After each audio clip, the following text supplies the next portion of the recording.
इंदौर के खजराना थाना क्षेत्र में पिछले दिनों 23 और 24 जनवरी की रात पुलिस रेडियो ट्रेनिंग स्कूल के थाना प्रभारी प्रभात नारायण चतुर्वेदी का शव खून से लथपथ मिला था, जिनकी पत्थर से मारकर हत्या की गई थी। हत्या के 2 दिन बाद चतुर्वेदी के शव की शिनाख्त हो पाई थी। वह अपनी मां के निधन की खबर मिलने पर पन्ना जा रहे थे। इस दौरान उन्होंने घर में रखे 50,000 रुपये अपने साथ रख लिए थे। वहीं उनका मोबाइल घर पर ही रह गया था और वे प्रतिदिन शराब पीने के आदी थे। वे अपने निर्माणाधीन मकान तक ऑटो से गए थे, जिसके बाद उनकी हत्या हो गई। इस मामले में पुलिस ने ऑटो चालक देवेंद्र बोरासी निवासी नंदा नगर को पकड़ा है। देवेंद्र बोरासी ने पुलिस पूछताछ में बताया कि इंस्पेक्टर के साथ उसने कलाली पर शराब पी और उनके निर्माणाधीन मकान पर गए। उसके बाद बाईपास तरफ छोड़ने जा रहा था।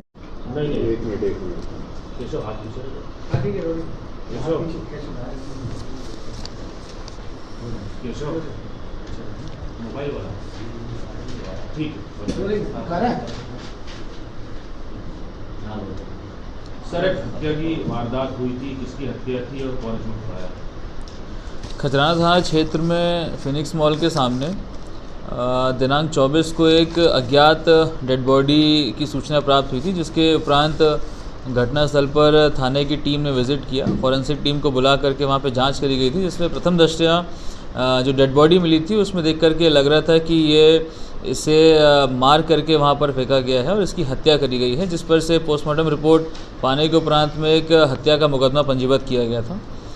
उसके बाद में लगातार खजराना थाने की टीम को लगा करके इस अज्ञात मृतक की शिनाख्त के लिए प्रयास किए जा रहे थे। इसमें फुटेजेस देखे गए, जिसके बाद में एक संदिग्ध ऑटो घटना के समय के दौरान दर्शित हुआ, जिसे लगातार ट्रैक किया गया। लगभग 800 से अधिक कैमरा चेक करने के बाद में यह ज्ञात हो पाया कि ये ऑटो किसी एक विजयनगर क्षेत्र में जा करके वहाँ से मूवमेंट इसका इनिशियल होता हुआ समझ में आया था। जिसके बाद में वहाँ आसपास पड़ताल करी, पूछताछ करी, तो ये मालूम पड़ा कि जो अज्ञात मृतक थे वो बेसिकली एक इंस्पेक्टर रैंक के अधिकारी थे, जो कि RAPTC में पदस्थ थे, जिसकी शिनाख्त होने के पश्चात में उनके परिवार वालों से पूछताछ करी गई। उनसे पूछताछ में ये पता लगा कि जो इंस्पेक्टर थे उनकी मां का रिसेंटली देहांत हुआ था, जिसके संबंध में वो पन्ना जाने के लिए रवाना होने वाले थे। इंस्पेक्टर का नाम प्रभात नारायण चतुर्वेदी पता चला था।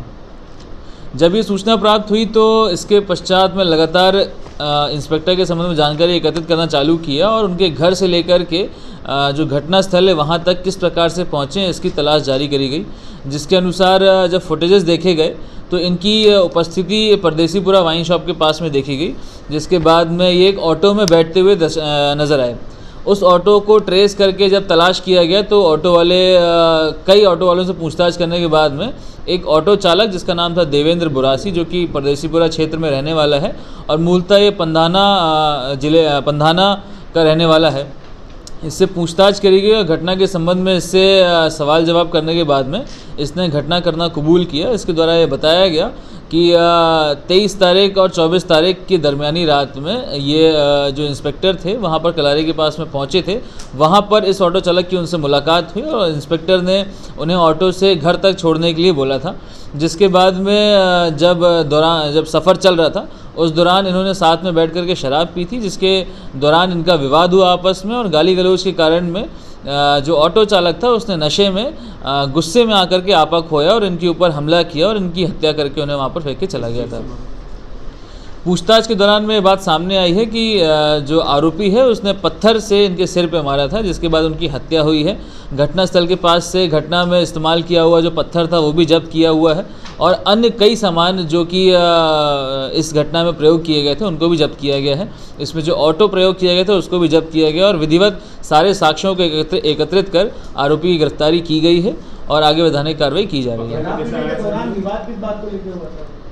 शराब पीने के दौरान में गाली गलौज करने की बात पर इनके बीच में विवाद हुआ था और चूंकि दोनों ही व्यक्ति काफ़ी अत्यधिक नशे में थे, इस कारण जो ऑटो चालक था उसके द्वारा नशे में आपा खो करके इस प्रकार का घटनाक्रम अंजाम दिया गया।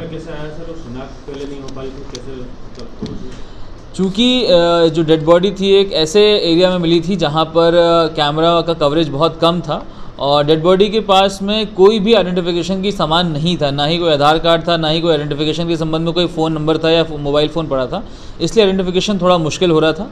ऑटो को बैक ट्रेस करते करते जब हम इस जगह तक पहुंच पाए कि संभवतः यहाँ से ऑटो इनिशिएट हुआ है, वहाँ आसपास से लोगों से पूछताछ करने के बाद में शनाख्त हो पाई थी और उसके बाद में पता लगा कि इनकी गुमशुदगी विजयनगर थाने में भी दर्ज करी गई है। तथ्य सामने नहीं आए हैं। उनके पास में जो उपस्थित एक लाठी थी और एक ग्लास था वो ज़रूर सामने आई है, वो बात मिल भी गई है, परंतु पैसे उपस्थित होने की बात को आरोपी ने भी इनकार किया है। उनके पास से कोई भी ऐसी चीज़ जब्त नहीं की गई है। इनकी उम्र क्या है सर और फैमिली में क्या बैकग्राउंड है? जो मृतक है उनकी उम्र लगभग 58 साल है और आरोपी की उम्र लगभग 27 साल है। पत्नी बच्चे वगैरह इनकी इंस्पेक्टर? जो मृतक हैं उनकी एक पत्नी है और 2 बच्चे हैं। दोनों लड़के अभी यहीं इंदौर में ही निवासरत हैं, एक की शादी हो चुकी है।